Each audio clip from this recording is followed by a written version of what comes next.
अगर हम रदरफोर्ड या बोहर की बात करें तो दोनों में एक चीज़ कॉमन है कि इलेक्ट्रॉन घूमते हैं, इलेक्ट्रॉन न्यूक्लियस के चारों तरफ घूमते हैं। अब सवाल पैदा होता है कि उनमें घुमाता कौन है? सेंट्रीपिटल फोर्स घुमाएगी, पर कहाँ से आएगी? कूलम फोर्स से। बोहर भी यही कहता है, अभी बोहर हमने पढ़ना है, और रदरफोर्ड भी यही कह रहा है। तो अगर मान लीजिए हमने आर रेडियस पे घूम रहा है इलेक्ट्रॉन, तो उसके पास कौन कौन सी एनर्जियाँ होंगी? Kinetic energy and potential energy. Potential energy का फॉर्मूला मैं आपको बता चुका हूँ, 1/4πε0 Q1 Q2 upon are. Are square नहीं है, यहाँ पे आर है, ये याद रखना। जब आर स्क्वेयर हो जाता है तो फोर्स हो जाती है, ना कि तो पोटेंशियल एनर्जी का ये फॉर्मूला बन गया। तो इतनी पोटेंशियल एनर्जी होती है इलेक्ट्रॉन के पास अगर वो आर रेडियस में घूम रहा है। It is very very important topic. और kinetic energy half mv square. But we know कि सेंट्रीपिटल फोर्स जो होती है वो कूलम फोर्स के इक्वल होती है, mv square upon R is equal to k Q1 Q2 upon R square. यहाँ से हाफ से मल्टीप्लाई कर दो दोनों side, you will get the half mv square. So that is kinetic energy.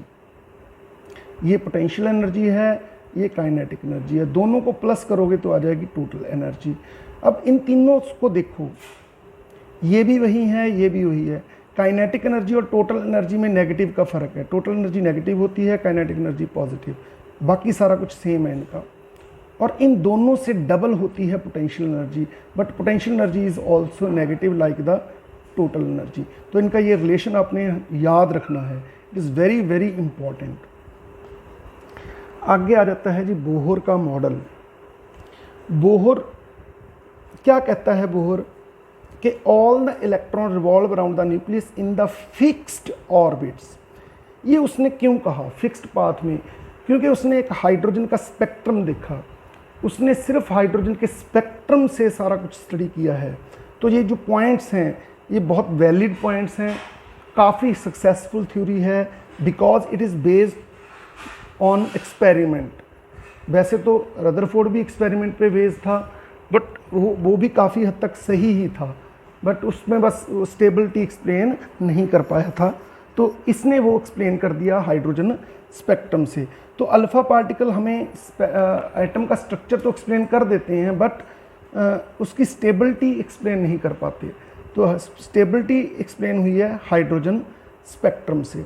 तो बोहर ने हमें क्या बताया कि इलेक्ट्रॉन एक फिक्स्ड ऑर्बिट में घूमते हैं, और जब तक वो उस ऑर्बिट में हैं तब तक वो ना तो एनर्जी लूज़ कर सकते हैं ना गेन कर सकते हैं। अगर वो एनर्जी लूज़ करेंगे तो they will come to the down state, मतलब नीचे वाली स्टेट में आ जाएंगे। अगर वो एनर्जी को गेन करते हैं तो वो दूसरी स्टेट में, नेक्स्ट स्टेट में पहुंच जाएंगे, शेल में पहुंच जाएंगे, आई कैन से। सो एक ग्राउंड स्टेट होती है जहाँ पे इलेक्ट्रॉन कॉन्फ़िगरेशन के हिसाब से होता है, और बाकी सारी होती हैं एक्साइटेड स्टेट्स। तो इलेक्ट्रॉन अगर वहाँ जाएगा तो एनर्जी को लेके जाएगा, पर जब तक वो यहाँ है वहाँ तक तब तक एनर्जी को नहीं छोड़ेगा।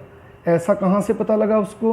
क्योंकि उसने देखा कि इलेक्ट्रॉन या तो इतनी एनर्जी रिलीज़ कर रहे हैं या इतनी, मतलब कुछ amount of energy he release कर रहे हैं।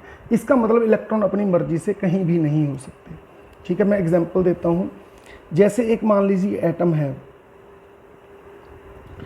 उसके ऑर्बिट्स हैं, तो अकॉर्डिंग टू बोहर उनकी एक एनर्जी होती है।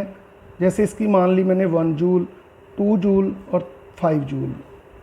तो मैं क्या देखता हूँ, जब मैं इसका स्पेक्ट्रम लेता हूँ, मतलब इलेक्ट्रॉन्स को एनर्जी दे के मैं जंप करवाता हूँ, इलेक्ट्रॉन ग्राउंड स्टेट में है तो ये सारे जंप करके हायर ऑर्बिट्स में चले जाते हैं। कोई लाखों यहाँ पहुँचे होंगे और लाखों यहाँ पहुँच गए होंगे, और यहाँ भी होंगे कुछ। तो मैं क्या देखता हूँ कि इलेक्ट्रॉन या तो 1 जूल एनर्जी छोड़ रहे हैं, और यहाँ छोड़ रहे हैं 3 जूल एनर्जी, और यहाँ छोड़ रहे हैं 4 जूल एनर्जी। इसका मीनिंग क्या है कि इलेक्ट्रॉन या तो यहाँ हो सकते हैं, एक यहाँ नहीं हो सकते। यहाँ पे 4 जूल है, यहाँ पे नहीं हो सकते, क्योंकि ऐसी कोई एनर्जी हमें देखने को नहीं मिली। तो एक बहुत इम्पॉर्टेंट पॉइंट है बोहर का, that is called quantization condition. उसने देखा, ऑर्बिट्स आइडेंटिफाई किए, जैसे जैसे इलेक्ट्रॉन्स ने एनर्जी छोड़ी, हाइड्रोजन के इलेक्ट्रॉन्स ने, उन्होंने उसने उस एनर्जी को ट्रेस किया, कितनी कितनी एनर्जी छोड़ी है, कितनी कितनी वेवलेंथ है, उससे उसने अपना मॉडल तैयार किया है। तो उसने देखा कि जो भी पॉसिबल ऑर्बिट्स हैं जहाँ पे इलेक्ट्रॉन हो सकते हैं, तो वहाँ पे उसका एंगुलर मोमेंटम होता है mvr = nh/2π। तो this is very important point. वो कहता है कि ऑर्बिट फिक्स होते हैं और ऑर्बिट्स भी वही हो सकते हैं जहाँ पे इलेक्ट्रॉन का एंगुलर मोमेंटम nh/2π हो। एक लास्ट पोस्टुलेट है बोहर का, ट्रांजिशन पोस्टुलेट। तो लास्ट वाले दो पोस्टुलेट काफ़ी इंपॉर्टेंट हैं। लास्ट इस पोस्टुलेट में वो कहता है कि जब इलेक्ट्रॉन ऊपर से नीचे को जंप करता है, it releases the EM wave या फोटोन, और जब ये गेन कर लेता है एक एनर्जी फोटोन को, तो ये jump to the excited state. ठीक है, तो दिस वाज ऑल अबाउट। और एनर्जी कितनी छोड़ता है, that is gap between the initial shell and final shell. तो बेसिकली रदरफोर्ड का बोहर का क्या कहना है कि ऑर्बिट फिक्स होते हैं, उनकी एक पर्टिकुलर एनर्जी होती है और इलेक्ट्रॉन सिर्फ वहीं हो सकते हैं। मतलब एटम में इलेक्ट्रॉन कुछ एनर्जी वाले ही हो सकते हैं, ऐसा नहीं कि इलेक्ट्रॉन कहीं भी घूमने लग जाए। ठीक है, और ऐसा उसने कोई तुक्के से नहीं कहा, इट वाज प्रैक्टिकल फैक्ट कि हाइड्रोजन के स्पेक्ट्रम से उसने ये आइडेंटिफाई किया था। तो इस पे बिलीव करना पड़ेगा। तो अब हम देखते हैं कि अगर ऑर्बिट्स फिक्स हैं जहाँ जहाँ इलेक्ट्रॉन हो सकते हैं, तो उनका रेडियस क्या हुआ। तो हमारे पास दो कॉन्सेप्ट्स हैं। पहला, बोहर का क्वांटाइजेशन पोस्टुलेट mvr = nh/2π। हमने r की वैल्यू निकालनी है, तो v यहाँ से निकाल लो पहले, ये फॉर्मूला आ गया v का, यहाँ से nh/2π mr। इसको आपने पुट करना है इसमें। इलेक्ट्रॉन कैसे घूमता है, सेंट्रीपिटल फोर्स कहाँ से आती है, mv²/r = kZe²/r का स्क्वायर। ये फार्मूला कूलम्स लॉ है, 1/4πε0 q1 q2/r²। वही है ये, क्योंकि हमें इलेक्ट्रॉन को घूमने के लिए फोर्स मिलती है तो कूलम्स फोर्स ही होती है वो। तो यहाँ से Rn आ जाएगा बेटा, यहाँ से v की वैल्यू यहाँ से पुट कर देंगे हम इसमें। तो जो भी आपने इसमें से वैल्यूज़, ये आप अपने आप कर सकते हो।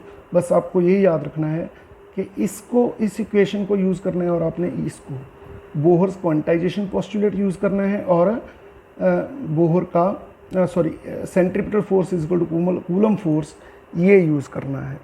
यहाँ पे Rn क्या है, nth रेडियस, nth ऑर्बिट का radius.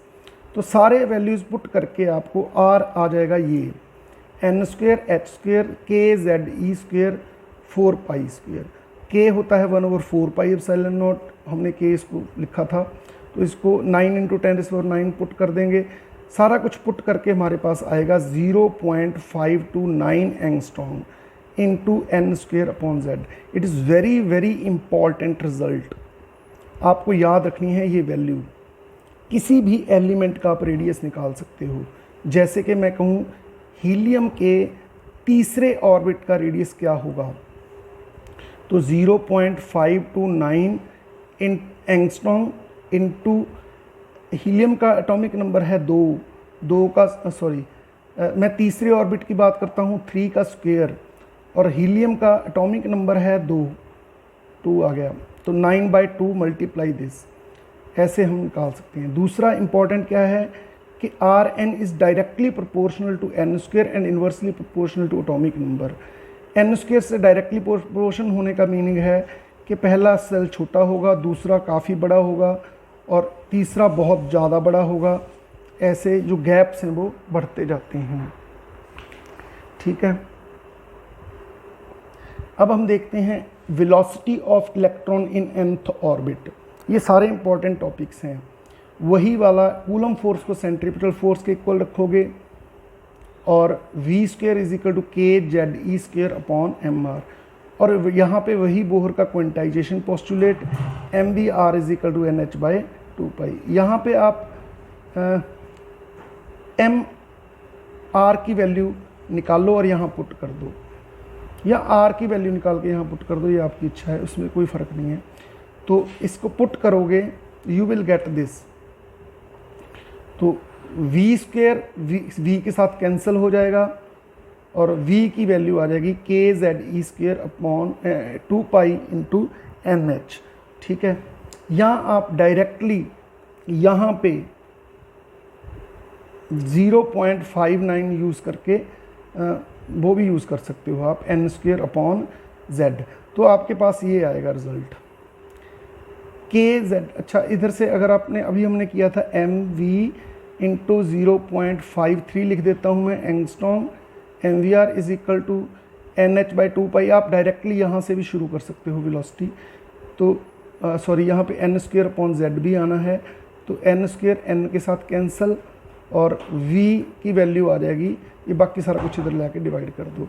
You will get the velocity, सब कुछ पुट करके वेलोसिटी आएगी 2.2 इंटू 10⁶ मीटर पर second. So comparable to velocity of light. In fact जो वेलोसिटी ऑफ द इलेक्ट्रॉन होती है वो velocity of light divided by 137 in the first orbit की बात कर रहा हूँ मैं। वैसे जनरल फार्मूला क्या बनता है, v is proportional to z upon n, मतलब v is inversely proportional to n। ये कुछ बेसिक चीज़ें हैं, याद रखना है आपने।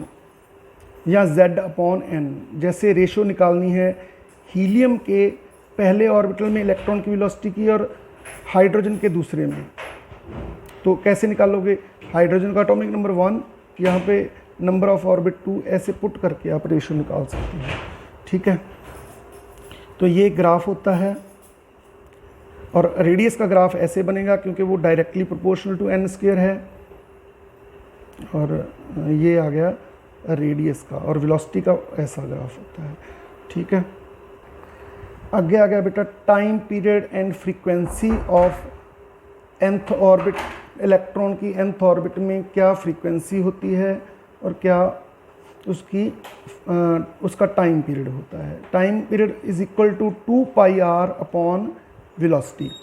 इलेक्ट्रॉन घूमते हैं सर्कुलर पाथ में, तो वेलोसिटी हम पढ़ चुके हैं z upon n into velocity of the first orbit into n square upon z into radius of the first orbit. मतलब ये आर एन की वैल्यू हो सकती है, ये v की। ठीक है, तो T N is equal to, यहाँ से पुट करोगे ये आ जाएगा। ठीक है, तो टी एन ये बन जाएगा, टी एन होता है N cube upon Z square. ये सारे आपने याद करने हैं।